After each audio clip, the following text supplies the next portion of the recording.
আমরা সবাই সময়ের মধ্যে পড়ে আছি।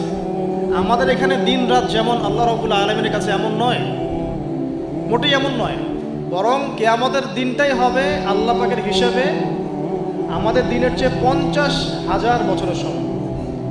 তাহলে এই সময়ের যে একটা আমরা গোলক ধাঁধায় পড়ে আছি, এক একটা গ্রহের সময় এক এক রকম, এক একটা গ্যালাক্সিতে সময় এক এক রকম।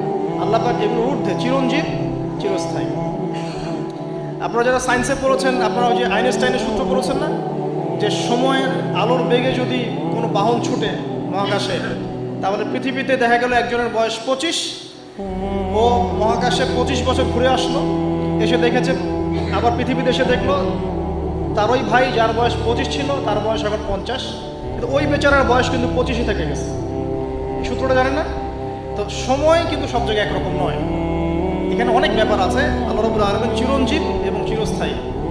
আল্লাহু লা ইলাহা ইল্লা হুয়াল হাইয়ুল কাইয়ুম লা তাখুযুহু সিনাতুন ওয়া লা নাওম। আল্লাহ পাক বলছেন তাকে তন্দ্রাও স্পর্শ করে না, নিদ্রাও স্পর্শ করে না।